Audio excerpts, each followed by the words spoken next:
Let's go now to the men who called the game for us here on Fox 5, Justin Kutcher, Steve Weish, and Coy Wire. We had a unique start to this game. Falcons backups against Dolphins starters, but obviously, as we just heard there, some concern about A.J. McCarron.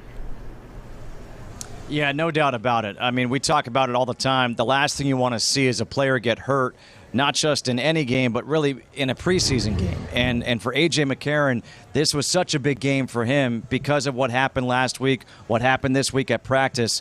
Arthur Smith was hoping to see him kind of turn that corner, and he looked better, and then all of a sudden he gets hurt.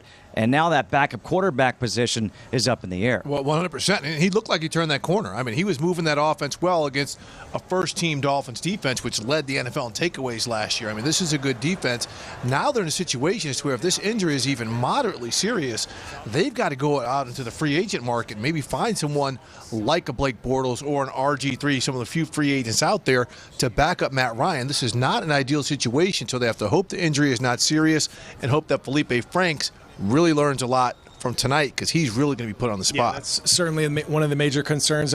You also look at, though, what did our draft picks do? And I thought they stepped up in several areas. Offensive line, we saw that Jalen Mayfield not only can play tackle, but he moved into the left guard spot. And he may have earned himself some reps with the ones in the coming weeks at that position. Drew Dahlman played solid at center all night. Some stellar play from him, especially in the run game. And then on the defensive side of the ball, Ade Ogundeji, he made some plays against the first-team Dolphins offense, and Richie Grant took a step forward. I thought he struggled, was a bit step behind last week. Not this week. He was making plays, had a pass breakup. The running backs, we had a semblance of a run game this week. Dante Foreman and Caleb Huntley both scoring and looking solid. And so that's showing signs of improvement. The scoreboard is not going to be what you want to see as a Falcons fan, but you have to feel good about some of the depth players that we saw step up that can show that they can contribute to this team from a depth standpoint and also special team standpoint as well. We did not really see the receivers step up the way we wanted to, but let's talk more about the running backs, because last week you heard Arthur Smith say there was no running game. They wanted to evaluate it. They couldn't.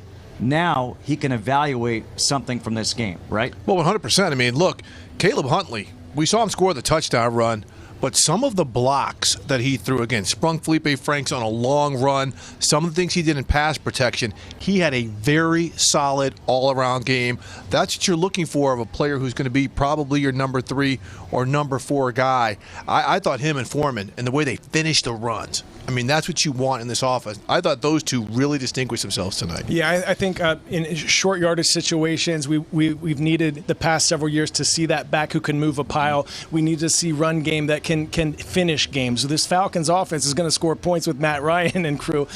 Can you keep the lead in the end? And I think we're seeing some promise from the backups, and that this run game is going to look a lot different this year, and that's much needed and welcomed. Yeah, guys, Coach Smith told us just yesterday his goal for this team, the identity, is to wear teams down by the fourth quarter. If you're going to do that, you need to have some big backs that punish the defense.